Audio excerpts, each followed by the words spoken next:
Portable TV. Come watch with me. So next week, we enter a new year and a new administration soon in the White House. And many countries are wondering what exactly the Biden administration will bring, particularly Russia, where officials there are already concerned about the potentially grim prospects of U.S.-Russian relations. RT's Farron Franzak has more. In a candid conversation with reporters, Kremlin spokesman Dmitry Peskov and Russian Deputy Foreign Minister Sergei Ryabkov shared their thoughts on the incoming 46th Commander-in-Chief, Joe Biden. Ryabkov saying, quote, "We are definitely not expecting anything good, and it would be strange to expect good things from many of whom made their careers on Russophobia and throwing mud at my country." The Trump administration failed to prioritize cybersecurity. Just one day after a massive cyber attack on U.S. computer systems, Biden vowed his administration would retaliate and referred to Secretary of State Mike Pompeo and Attorney General William Barr, who both suggest Russia is responsible for the breach. President Trump saying it was also China. Russia is responsible for this breach. It certainly fits Russia's long history of reckless, disruptive cyber activities. But the Trump administration needs to make an official attribution. This assault happened on Donald Trump's watch. Biden filling his incoming cabinet positions weekly, which is starting to show, at least on Russia's end, history is repeating itself. Joe Biden is very experienced. He's been in politics all his life, but there is a well-known formula. It's the retinue that makes the king. So it's all about how the team is built. And how that team is built? We can already identify the candidates for the key seats. We know all of them. We've worked with all of them one way or another. We don't anticipate anything unexpected here. While both Peskov and Ryabkov aired grievances with the Biden administration, they did not let the Trump administration walk away scot-free. Ryabkov saying, quote, "We are going from bad to worse." That was very typical for the past 4 years and argues the Trump administration is slamming the door on Moscow. For the News with Rick Sanchez, I'm Farron Franzak. All right, let's rejoin our guests again, Michael Maloof and Dan Kovalik. Michael, I want to start with you again. You know, the Russians certainly think that either nothing will change or it's just going to get, the relations are going to grow worse. What's your take on that? What do you think? Are Putin and Biden going to get along worse or better than Putin and Trump?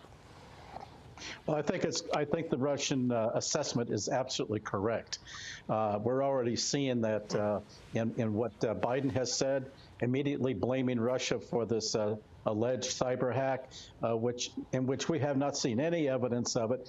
And he said that this happened on Donald Trump's watch. Well, let me just remind Mr. Biden that the Chinese attack on our Office of Personnel Management, taking 2.2 million names and personal data, occurred on their watch by the Chinese. So again, the American people have not had the information made available to them. That said, I'm beginning to get a sense that given Biden's narrative of constantly hitting against Russia, he has to maintain that to be consistent, beginning with the whole Russian collusion allegations against Donald Trump. This is something the Democrats have been pushing, and it would be inconsistent now if they didn't. And this also shows a tendency to lean more toward China, and I think that's where Biden is heading. But we still have to have a boogeyman, and that is going to be Russia. And I might add that I'm beginning to sense in Washington itself that there is a rethinking on just what level of diplomatic relations Russia and the United States are going to be maintaining. I'm getting a sense that Russia might even consider rolling back a little bit on its representation if relations continue as bad or if they get worse under Biden administration. Well, that's a good point. Dan, I want to bring you in now. What will it take for an overall improvement in relations between the United States and Russia? And what are the things that both countries do agree on? Well, I think it's all in the U.S.'s court in terms of whether the relations get better. The truth is the two countries do agree on a lot. For example, we have to remember that after 9/11, Putin was the first world leader to send condolences to George W. Bush. He offered to help in the war on terror, and he did help in the war on terror, particularly in Afghanistan. This is not a country that wants a bad relationship with the U.S. It wants a warm relationship. Let's remember that Putin also offered very recently to work with the U.S. on a COVID-19 vaccine, and the U.S. declined that. So the two countries have a lot in common, have a lot of mutual interests, but time and again, the U.S. has decided to shun Russia. I think it's up to the U.S. to simply accept the olive branch, which I'm sure Russia is ready to offer. Michael, what do you think? You agree?